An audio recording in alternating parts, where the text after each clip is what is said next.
Yo, what's good, YouTube family? It's your boy Carter Jones, and we back with another vid. Make sure you hit the like, subscribe, notification, and I want to know when I'm dropping some more his neat. I told y'all. Actually, I didn't tell y'all, but I knew it. And it was people I was telling this to. I was young, but I wasn't that naive, bro. This game was out. Like, bro, we are not winning this game, man. Especially nowhere where I was living at, the neighborhood I was from.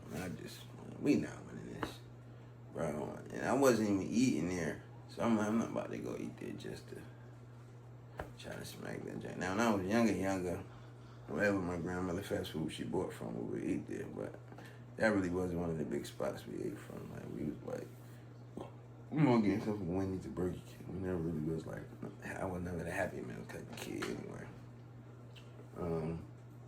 But do y'all remember the Monopoly games from McDonald's? Come to find out, guess what? We don't know. None of us know nobody that was winning. Guess what? It was a scam, man. Something we ain't know, right?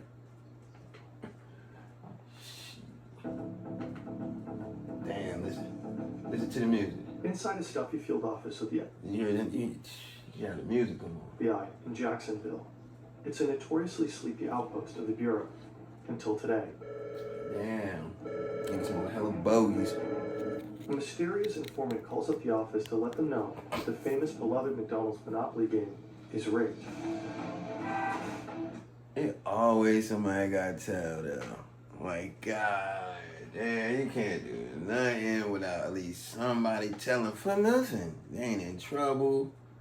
They just gotta tell.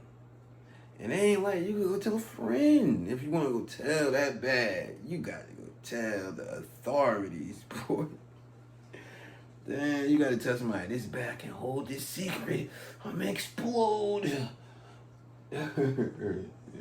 You can't even go tell a regular person. You got to go tell the policia. A ring of criminals have been secretly pulling the strings for over a decade. They deserve that shit. So what, man? Oh man, my people on board trying to win this game, and we can't go win anyway. This is crazy, bro. Real talk, bro. This is crazy, bro. I'm not surprised. More than $24 million have been stolen. The FBI kicks off a manhunt with 25 $24 million in the 20,000 phone numbers will be surveilled. It will ultimately result in a massive undercover sting operation. The agents will discover that behind this scheme is a vast network of mafiosos, psychics, strip club owners, and Mormons. But one mastermind sits at the center of it all. That John said strip club members, psychics, and Mormons, and mafia bosses. It's a crazy quad. He holds the keys to the treasure and rakes in most of the profits. He's known by most as Uncle Jerry. How did he do it?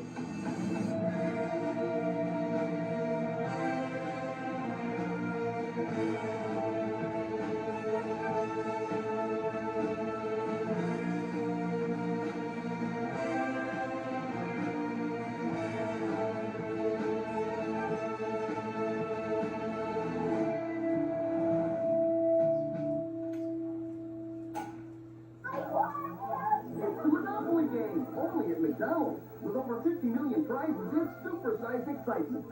Starting in 1987, McDonald's launched the Monopoly promotion and started putting little game pieces from Monopoly onto their packaging. This is Jeff Maish. He's a crime journalist who broke the story in 2018, 17 years after the convictions. His article went viral and set off a holiday bidding war for the rights to his story. He ultimately sold them for $1 million. Well, actually, I have one here. I don't collect many things from my stories, but I do have one of the original winning game cups here. It says pull to play, and on the side, you can just... I wouldn't even want to look at that damn thing, man. I would be, I'm pissed now, man, because my people was buying them junk trying to win. Like, I remember people was having, like, envelopes full of them pieces. People were legit trying to win, like... Eating that junk for breakfast, lunch, and dinner trying to win. It's crazy. See, it says To collect and win, just peel off the game stamp and apply to your game board. And when you've applied enough pieces to your game board and you've won a prize, you mail it off to McDonald's. And they send you your Sega Game Gear or your Dodge Viper. McDonald's usually runs the game twice per year. The cash prizes are up to $1 million in an instant win. The chance of winning that prize is 1 in 250 million. $100 million. The game brings McDonald's fat profits. Whenever the game is running, business increases by up to 40% more than usual. 1 in 250 million is an extremely long shot. They're far more likely to get struck by lightning twice. They done, let's just say they was already clearing 10 million. Yeah, they done it almost clearing 20. Big ticket winners were in fact related, despite having different names. The odds for 3 legitimate winners to all be related are inconceivably low. The caller also claimed that one man, who they only knew by Uncle Jerry, was the mastermind behind the scheme. The FBI doesn't know this yet, but his full name is Jerome Jacobson. In a case like this, the FBI might have to surveil suspects to collect evidence. But what if someone collects all this information about you and they don't have a legitimate reason? Today, the internet is full of threats. Some of them involve our most sensitive information. In fact, there is a huge shadow industry surrounding our data. So-called data brokers snatch your browsing history, your contact information, and your online transactions. This data is often bundled into shadow profiles that are then sold. You may receive a robocall or tailored email based on your shadow profile. That's why when you feel like shit on the someone internet, may try to steal your identity. Incognito helps you remove your data. That's why the more BS you feel like on the internet, the more scam likely calls y'all get. Because they can't just, because you ain't put enough information in, because you obviously ain't put all your info in, so they can't just get it. So now they trying to get it from you. They got enough info to make it seem like they know you. Feel me? From the algorithm, and now they calling, trying to get you to any little scheme they could think of, trying to get you pulled into the scheme. Try to get you to give up that bank info, and feel me, whatever they could so they could whack you. In the numerous lists of data brokers, you just create your account and give Incognito the right to act on your behalf. Incognito then contacts the data brokers and requests the removal of your sensitive information. You can always see the current status in the dashboard. There is a satisfying progress report from how many data brokers lists you've been removed from. By scanning this QR code or via incognito.com/FernTV, you can get an exclusive 60% off an annual Incognito plan with the code FernTV. With the family and friends plan, you can invite up to 4 additional people. Always handle your personal data with care.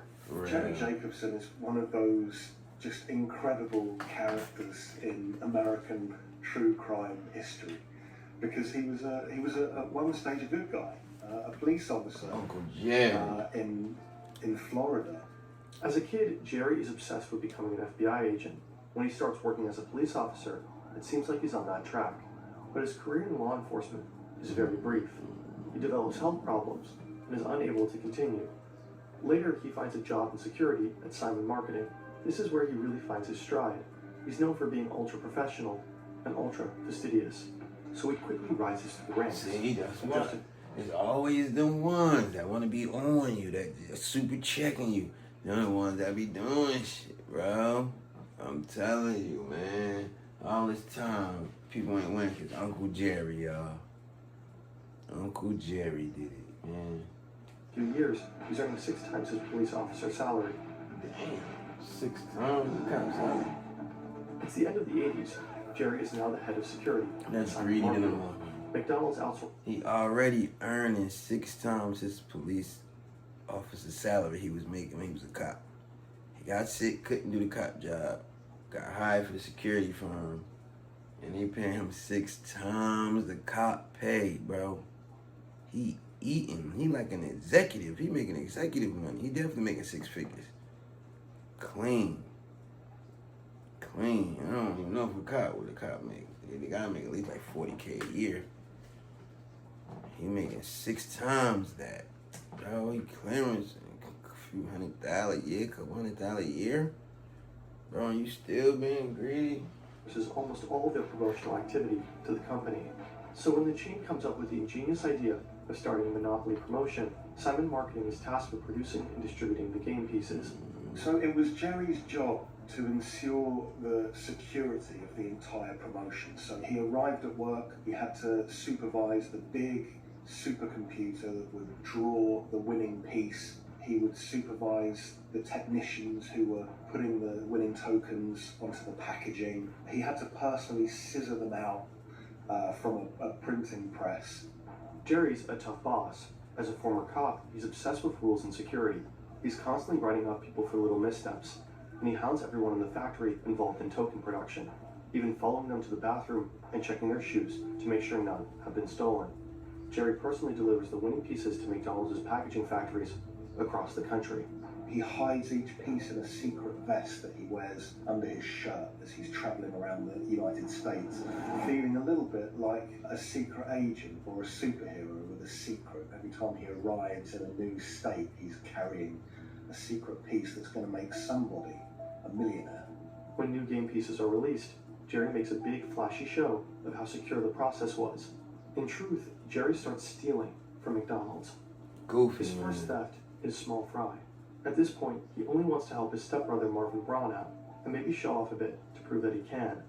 So in 1989, he gives Marvin a game piece worth $25,000. Marvin is the first fake winner. Pretty much a victimless crime, right? McDonald's is giving away the money anyway. And it's not like the chain is some noble charity. The game earns them considerable profits. Plus, Jerry later testifies that whenever the computer selected a Canadian factory to get a winning token, Simon Marketing would allegedly run the program again so that a US location was chosen.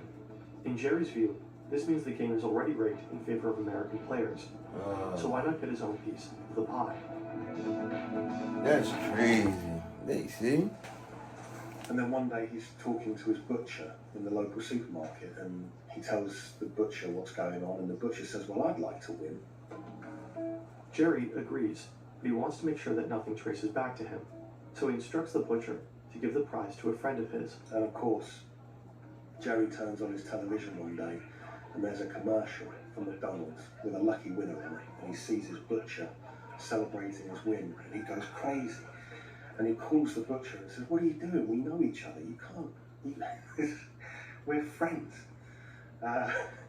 So Jerry decides that You can't do nothing for nobody, but nobody knows the trouble I've seen. Nobody knows my sorrows. Can't do nothing for nobody, bro. Dang, everybody greedy, man. Greed is envy, boy. in the future he's telling going to have to you, find winners at random. He needs people that are not connected to him at all. Why not And do so it? the conspiracy grows bigger. Until this point, it's all relatively small amounts of money. But one day, Jerry receives a package by mistake. And inside a blank set of anti-tamper seals from Hong Kong, which means that he has everything he needs to open the envelopes and steal the game pieces for himself, and then use a spare seal to stick it back down and basically get away with the crime. Simon Marketing, the company that Jerry works for, hires an independent auditor to make sure everything's going okay. Remember, this is a multi-million-dollar promotion. They have to be all buttoned up. The auditor is a very serious woman. She means business. She accompanies Jerry everywhere, and Jerry's always getting on her nerves. When he wants to fly first class on the company card, she insists on sitting in coach. He's getting drunk and bragging to her about it, showing off the empty liquor bottles. He's shutting up whoever will listen, bragging about once having been a cop. He's also obsessed with accumulating airline points, so he's flying to factories in random cities just because. And the whole time she has to follow him. She's watching Uncle Jerry like a hawk. She was to make sure that when Jerry hands she him was the ticket anonymous to a tip. factory, that everything goes as it should, but the tickets always stay in his special security vest. And they do, up to a point, the point where she can't follow him. In the men's bathroom, Jerry quits procrastinating. With a few quick, deliberate movements, he takes the envelopes with winning pieces out of his vest, opens the seal, and replaces them with regular game pieces. He seals the envelope back down with one of his special anti-tamper seals, a godsend from Hong Kong, and slinks back to his seat like nothing ever happened. The auditor has no idea. If the anti-temper seals had not been accidentally mailed to him, and the auditor assigned to him hadn't been female, maybe none of this would have happened. Or maybe if he ignored the temptation, and would have enjoyed his telling you, like, what? Nobody make him do that. Adjusted for inflation, he was earning over $170K per year in today's money. But he went for it. For Jerry, the opportunity to control the game is no accident. He doesn't believe in accidents. He's a superstitious man. I know that at that time, this is kind of silly. At this time, he starts seeing psychics and mediums to reassure him. He's a strong believer in paranormal and faith healers, so he starts seeing mediums and psychics and fortune tellers. This boy is goofy. Jerry Right, now start has giving full them access ones. to winning game pieces, but he can't cash them in himself, of course. That would arouse suspicion. He needs to find fake winners who will pay him upfront for the game piece. His butcher, for example, asks a distant friend to pay $2,000 for a $10,000 winning ticket. The higher the prize, the higher the cost. Up to $100,000 upfront for a $1 million ticket. And it works. But quickly, Jerry starts to tap through his network. He needs to put distance between himself and the winners. He's on the look for middlemen, well-connected people who can industrialize the operation. And being a superstitious person, he takes chance encounters as meaningful signs. So he's at the airport one day and he meets another Jerry, Colombo, and the two hit it off, waiting there for their aeroplanes. Mr. Colombo is a very heavy-set Italian-American gentleman, and Mr. Colombo claimed that he was part of the infamous Colombo. I was just about to say, it is a Jerry Colombo, a part of it. Y'all gotta get hit, bro. Y'all gotta start watching the mob stories, man. It was Jerry Colombo. I forgot a part about which crime family he's from, but he was from New York. I do believe. Oh yeah, matter of fact, I remember where I watched him from. He on the Bumpy Johnson show, the Harlem something. Godfather of Harlem. That's the name of it. Get hit. Go watch that. Jerry Colombo. It is one. It is definitely one. Colombo is a larger-than-life character, like someone who modeled his whole personality off of The Sopranos, and Uncle Jerry is lapping it all up. He's an entertainer. He says he's born in Sicily, raised in Brooklyn. He's got these underground casinos. And I think Jerry is just completely enamored by him. And he also seems like the type of guy that could find winners really easily. Colombo even has an out-of-zone strip club in South Carolina that he got designated as a house of worship in order to skirt regulations. He calls it the Church of the Fuzzy Bunnies. Yeah, that's great. And he has the dancers read the Bible before they start stripping. Well, I guess God has to talk to you later. He came to me in a dream a couple of weeks ago, and he told me what I'm doing is fine. Uncle Jerry appreciates Colombo's ability to think outside the box. It doesn't take much to rope Colombo into the scam. Uncle Jerry passes Colombo a game piece for a Dodge Viper, and Colombo is hooked. He is also obsessed with The Godfather, surprise, surprise, and has dreams of being an actor. So he agrees to be in a McDonald's commercial, waving a car key. Jerry Colombo won a Dodge Viper, and there are two. He gets to live out his acting ambitions, but it means he's now too close to the game to profit from it directly. So he has to start finding other winners, which helps the scheme take off for Uncle Jerry. Colombo is brilliant at finding new winners willing to pay, and he sends the majority of the kickbacks to Uncle Jerry. The two Jerrys are making each other very rich. Jerry Colombo keeps picking Italian-American men on the East Coast as winner, and his father-in-law gets a $1 million piece. Not exactly the move for the mastermind mafioso. To make the win seem random, his wife Robin convinces him to get women and people. Yeah. Like, is it the money that makes people like, duh? Or they already like that? Cause like you picked your father-in-law, and then now I'm seeing your wife, Robin Colombo up there. Like, this is crazy, bro. So at this point, they winning everything. You know he being super greedy. They taking every prize, bro. So everybody in the world that's buying these junks, McDonald's should be building, man. Full of color winning tickets in other parts of the country. For a while, it's all going so well. But then, everything changes. Things are not going very well in Colombo's marriage. Robin Colombo's feeling like she might not want to be a mafia wife. She's feeling a bit paranoid about life in the mob. And one day she's driving with her husband, Colombo, and suddenly a massive Ford truck smashes into them. and it's a horrendous high-speed crash, and their car is crushed against a concrete wall. Columbo is taken to the hospital, where he takes a turn for the worse. He dies a few days after the crash. Damn. Now Uncle Jerry is alone. He's just lost his super recruiter, and he doesn't know it yet, but the FBI is on his trail. Who knows? We don't know. So many people could have called the FBI. A disgruntled winner. Remember, a lot of these winners, It's either that lady or Jerry Colombo wife. The next winner, they got $1 million. They're driving around in a Corvette. There's a lot of jealousy. There's now so many corrupt winners out there. Dozens of people. They might be drunk, bragging about it at the bar. Uncle Jerry finds new recruiters to replace Jerry Colombo's role. Some are dodgy, like the drug trafficker A.J. Glom. He's just jumped on for a 12-year sentence for shipping kilos of cocaine across the U.S. and sells most of his pieces to buddies in the drug dealing business.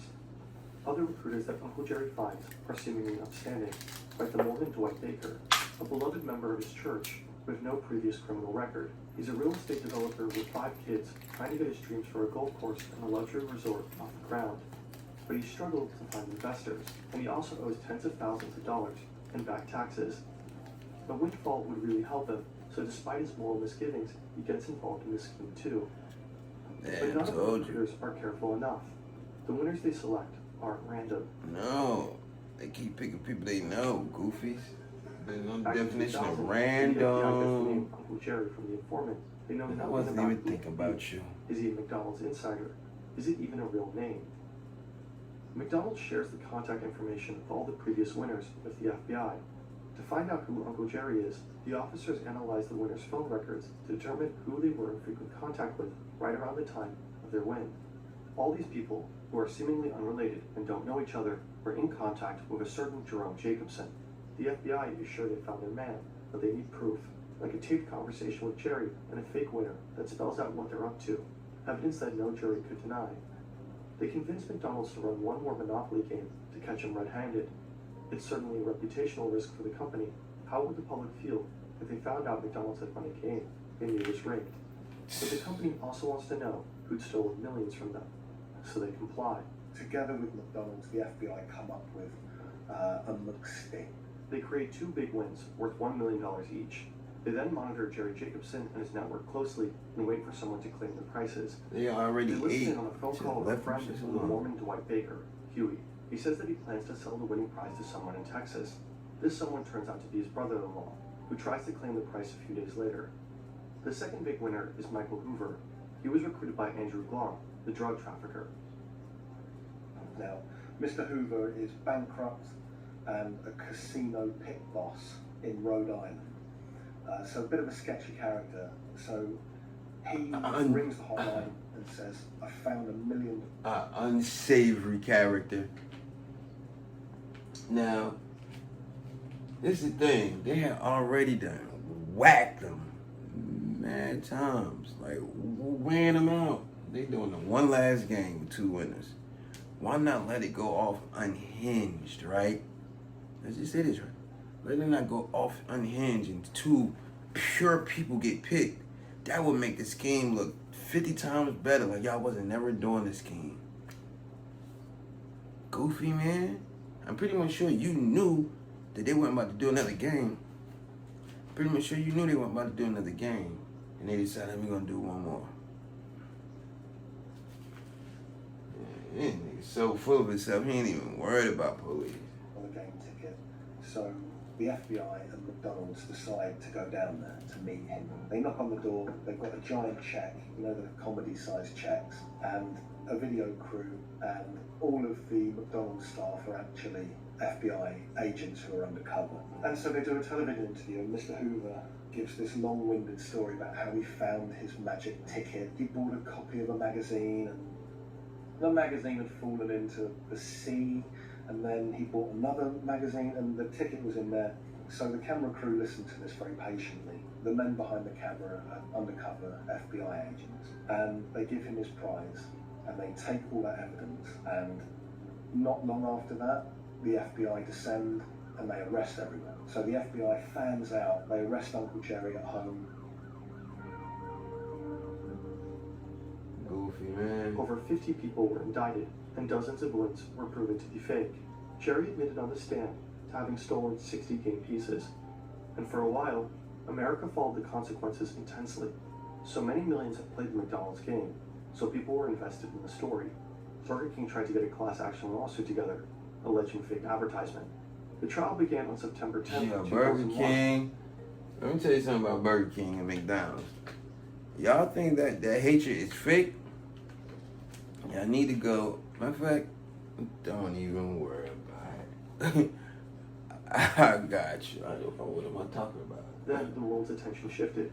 There were Hit bigger the things to care notification about bell than and McDonald's subscribe, man. scandal. I promise y'all. Nearly all of the 53 defendants pled guilty, including Uncle Jerry. Fines were issued and prison time was sentenced. Uncle Jerry got the most, $12 million in restitution fees, and a 37-month prison sentence. Simon Marketing and the printing company who made the tokens were gutted, leaving hundreds jobless. And Dwight Baker was excommunicated from the Mormon Church.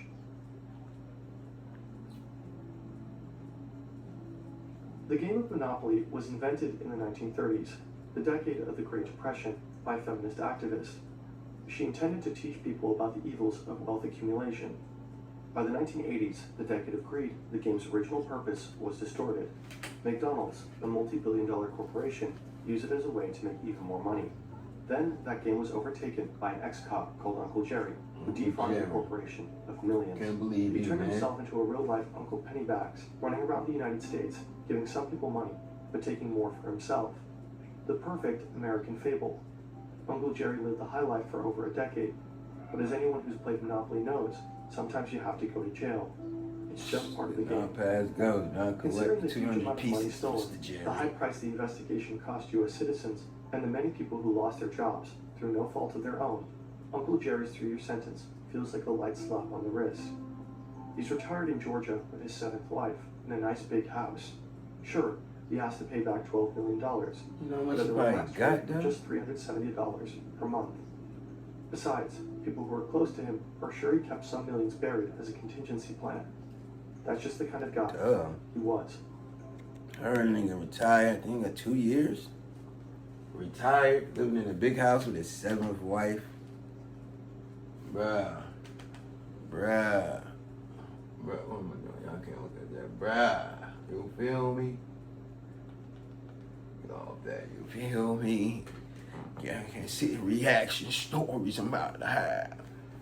Yo, tell me what y'all think about that, yo. I know a lot of y'all gonna be pissed. I know a lot of y'all kind of knew it. Man, that's insane, yo. That's why really, man, there's no quick rich schemes, man. There's no way to get rich quick. Only the grind and hard work, man. So let's put our 10 toes down and get to it, you feel me? Go.